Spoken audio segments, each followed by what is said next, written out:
देखिए, ये लोकसभा का चुनाव जो हुआ, लोगों ने साफ संकेत दिया है कि हरियाणा की 36 बिरादरी ये फैसला कर चुके हैं कि आने वाली सरकार कांग्रेस पार्टी की सरकार बनाएंगे। आप देखो, हाईएस्ट वोट शेयर है हमारा इंडिया में, इंडिया अलायंस का, और 10 पार्लियामेंट्री क्षेत्र हैं। 10 की 10 में बीजेपी का वोट शेयर कम हुआ है, कांग्रेस का वोट शेयर ज्यादा हुआ है। इसी प्रकार से 90 असेंबली सेगमेंट से 90 की 90 में कांग्रेस का वोट शेयर बढ़ा है और बीजेपी का घटा है। तो ये एक संकेत होते हैं लोगों को, जिस हिसाब से जो हमारे कार्यक्रम चल रहे हैं पार्टी के, हिसाब मांगो हिसाब, और हाथ से हाथ जोड़ो, घर घर कांग्रेस, उसमें जो समर्थन मिल रहा है, जन समर्थन मिल रहा है, उसके आधार पर मैं कह सकता हूं कि लोगों का मन कांग्रेस की सरकार कराने का। मैंने कहा चुनाव लड़ूंगा मैं आपके, ना इधर हम टायर्ड नो रिटायर्ड, क्या दो रहे हैं। तो किन मुद्दों को आप लेके जा रहे हैं पब्लिक में ज्यादा? देखिए, मुद्दे 2014 में जब हमने सरकार छोड़ी, उस टाइम हरियाणा प्रति व्यक्ति आय में, प्रति व्यक्ति निवेश में, कानून व्यवस्था में, नौकरी देने में और आपका खेल और खिलाड़ियों में नंबर 1 प्रदेश था। आज पिछड़ गया। आज किस चीज में नंबर 1 है? आज बेरोजगारी में नंबर 1 है। मेरे आंकड़े नहीं है, ये सीएमआई के हैं, प्लानिंग कमीशन के भी हैं। 3 गुना जो है बेरोजगारी बढ़ गई हरियाणा में। आज अपराध बहुत तेजी से बढ़ रहा है, फिरौतियां मांगी जा रही, रोज आप देख रहे होंगे, अखबार में देख रहे होंगे। कानून व्यवस्था बिल्कुल ठप हो गई। और खेल खिलाड़ियों के आप देख ही रहे हैं कि जो हमारी पहलवान बेटियां हैं, जिन्होंने दुनिया में नाम रोशन किया, उनको जंतर मंतर पे किस तरह बैठना पड़ा, आज तक भी उनको न्याय नहीं मिला। इसी प्रकार से नौकरियों की बात है कि ये एक उन्होंने चला रखा कौशल रोजगार निगम, वो कच्ची नौकरी है, कॉन्ट्रेक्चुअल। हमारी सरकार थी जब हमने ये कहा था हम ठेकेदारी नहीं करेंगे, कॉन्ट्रेक्चुअल सर्विस नहीं लगाएंगे, हम पक्की नौकरी देंगे ताकि युवाओं का भविष्य सुरक्षित हो। इन्होंने 1,22,000 उसमें जो हो वही कौशल रोजगार निगम कॉन्ट्रेक्चुअल सर्विस लगा रखे। इसका नतीजा ये हुआ कि 2 लाख आज हरियाणा की पक्की नौकरियां खाली हैं, सैंक्शन पोस्ट। तो इसका मतलब क्या है? अब ये कह रहे हैं, कई दफा कहते हैं जी ये HKR कहते हैं उसको, हरियाणा कौशल रोजगार निगम, उसको खत्म, वो तो खत्म करेंगे, लेकिन जो उनमें काम करते हैं उनको कॉन्ट्रेक्चुअल नहीं रखेंगे, हम पक्का करेंगे, पक्की नौकरी देंगे। 2 लाख, और सरकार कांग्रेस सरकार आएगी तो पहले साल में 1 लाख पक्की हम नौकरी देंगे। इसी प्रकार हर साल 50-50 हजार देंगे। सर, आपने भी खेल खिलाड़ियों की बात की, अभी हमने हाल में विनेश के साथ देखा, वहां पे उसको जीतने के बाद भी वो हार गई। तो आप कह रहे हैं कि इनके साथ अच्छा व्यवहार नहीं हो रहा, लेकिन सरकार ने तो पूरा उसको जो मेडल्स वगैरह दिए हैं वो तो दिए ही हैं। कौन सा मेडल दिया? नहीं, सरकार ने तो उनको सारी जो फैसिलिटीज, जो मेडल विनर्स को दिए हैं, वही सब दे रही है। नहीं, मैंने कहा था उसको वो देनी चाहिए, वही मान सम्मान और इनाम मिलना चाहिए जो गोल्ड मेडलिस्ट को मिलता है ओलंपिक को। तो उनको नहीं मिला वो सम्मान? नहीं, उनको नहीं मिला। इन्होंने सरकार ने सर्वे सिल्वर का किया ऐलान उनका। और मैंने इसी वास्ते कहा था भाई, जैसे तेंदुलकर को नॉमिनेट कर दिया राज्यसभा में, उनको नॉमिनेट करें, क्योंकि उनके साथ मेरे को महसूस है कि उनके साथ जाती हुई है, उसको उसका न्याय नहीं मिला।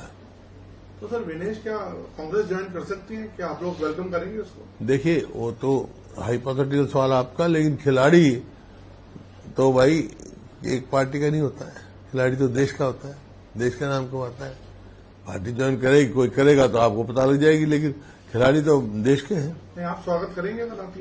मैं तो जो भी पार्टी में आ रहा है स्वागत करते हैं, कोई अच्छा आदमी आएगा तो, लेकिन सवाल इनका नहीं है, हाइपोथेटिकल सवाल तो उनकी इच्छा की बात है। आज वो हमारे देश की खिलाड़ी हैं और उनके पास जो है न्याय नहीं हुआ, उनको पूरा मान सम्मान मिलना चाहिए, उनको नॉमिनेट करना चाहिए राज्यसभा में। सर, आपने आम आदमी पार्टी के साथ आपका नेशनल में तो अलायंस है, इधर आपने अलायंस क्यों नहीं कर पा रहे? है ही नहीं हमारा किसी नेशनल लेवल पर सारी पार्टियों के साथ हमारा, कम्युनिस्टों के साथ भी है, हमारा समाजवादी के साथ भी है, आम आदमी पार्टी की बात है, लेकिन प्रादेशिक उस पर लेवल पर अभी कोई चर्चा नहीं चली है। आपको लगता नहीं इससे नुकसान हो सकता है कांग्रेस? चलिए, जो कोई चर्चा नहीं है, खुद कांग्रेस खुद में सक्षम है। आपको लगता है ना आम आदमी सक्षम है। बाकी पार्टी का जो है अब तक कोई चर्चा नहीं हुई है उसकी। सर अग्निवीर पे भी आप सवाल उठाते आए हैं, तो आपने मैंने देखा अभी आपकी रिपोर्ट्स भी देखी, आपने कई इंटरव्यू में बोला कि अग्निवीर के को भी आप लेके जाएंगे, मतलब हरियाणा से बहुत सारे लोग सेना में हैं और चाहते हैं, तो आप क्या कर सकते हैं? ये तो सरकार का ये तो बन चुका है, ये तो युवाओं पावर में अगर कांग्रेस की सरकार बनेगी केंद्र में, तो हमने क्या ही रखा था, राहुल गांधी जी ने क्या रखा है अग्निवीर नियम, तो पुराना जो रिक्रूटमेंट है जो पक्का जो पेंशनेबल है, अब क्या है 18 साल का लड़का भर्ती होगा, 22 साल का वापस आ जाएगा, ना उसकी पेंशन ना और कोई उसको सुविधा है। ऐसा है, उनके भविष्य के साथ खिलवाड़ है, युवाओं के साथ खिलवाड़। और हरियाणा को तो बड़ा भारी नुकसान है कि 5,000 हर साल फौज में भर्ती होते थे हमारे बच्चे, और ये जब से अग्निवीर स्कीम आई है 250 बच्चे भर्ती हुए हैं, तो उनका भविष्य तो अंधकार में गया ना। हमारी पॉपुलेशन देश की 2% है, लेकिन हर 10वां फौजी हरियाणा से है, तो सबसे ज्यादा नुकसान तो हरियाणा पंजाब को ही है। ये जो अलायंसेस दूसरे हुए हैं, चाहे वो जेजेपी का अलायंस हो बीएसपी के साथ, और दूसरे जो अलायंस जेजेपी का किसी साथ अलायंस नहीं हुआ, बीएसपी के साथ तो इनेलो का हुआ। इन लोगों का हुआ है, उसको आप किस तरह से देखिए, जो लोकसभा का चुनाव नतीजा आया है उससे साफ लोगों ने संकेत दिया है कि मुकाबला कांग्रेस और बीजेपी में है। वोट काटने के लिए कोई वोट नहीं है लोग देने वाले। सर आपको क्या लगता है कि आपको बार बार ये बोला जाता है कि आप हमेशा रोहतक सेंट्रिक विकास करते रहे, ये आप बोलते हो, ये क्रिटिसिज्म हुआ है। आप बोलते हो, जिनको हरियाणा का विकास का पता ही नहीं, जिनको हरियाणा का नक्शा पता नहीं, वो ये बात बोलते हैं। हरियाणा प्रति व्यक्ति आय में एक रोहतक से हुआ है, पूरा प्रदेश हुआ है। इनने 10 साल में इन्होंने क्या किया? हमने तो भाई साहब आप शिक्षा का हब बनाने की कोशिश की। पंचकुला में नेशनल इंस्टीट्यूट ऑफ फैशनल टेक्नोलॉजी बनाया, कुरुक्षेत्र में नेशनल इंस्टीट्यूट ऑफ डिजाइन बनाया, करनाल में कल्पना चावला मेडिकल कॉलेज बनाया, सोनीपत में डॉक्टर अंबेडकर लॉ यूनिवर्सिटी बनाई, राजीव गांधी एजुकेशन सिटी बनाई, खानपुर में मतलब महिला यूनिवर्सिटी बनाई, महिला मेडिकल कॉलेज बनाया, आपका जिंदल यूनिवर्सिटी रही, मुरथल में जो इंजीनियरिंग कॉलेज था उसको यूनिवर्सिटी बनाने का काम किया, और आपका जो है फरीदाबाद में मेडिकल कॉलेज बनाने का काम किया, फरीदाबाद में वाईएमसीए को यूनिवर्सिटी बनाने का काम किया, गुड़गांव में देश की सबसे पहली डिफेंस यूनिवर्सिटी की नींव का पत्थर रखने का काम किया, रेवाड़ी में इंदिरा गांधी जी के नाम से यूनिवर्सिटी बनाई, सैनिक स्कूल बनाया, जज्जर में एम्स आया, नेशनल कैंसर इंस्टीट्यूट आया, महेंद्रगढ़ में सेंट्रल यूनिवर्सिटी आई जिसमें मेडिकल कॉलेज भी होगा, जिसमें लॉ कॉलेज भी होगा, वो हमने किया। रोहतक में आईआईएम आया, विजुअल आर्ट्स यूनिवर्सिटी बनाई, आपका हिसार में लाल लाजपत राय के नाम से एनिमल साइंसेज की यूनिवर्सिटी बनाई, सिरसा में चौधरी देवीलाल के नाम से 4 कमरों की यूनिवर्सिटी बना के उसको राष्ट्रीय स्तर पर लाने का काम किया हमने। इसी प्रकार से आप वहां जाओ, जींद में चौधरी रणबीर सिंह के नाम से यूनिवर्सिटी बनाया, भिवानी में चौधरी बंसीलाल के नाम से यूनिवर्सिटी बनाई। कोई भी आप इलाके में घूम जाओ पूरे प्रदेश में, ये कौन से सेंट्रिक है? हरियाणा सेंट्रिक है।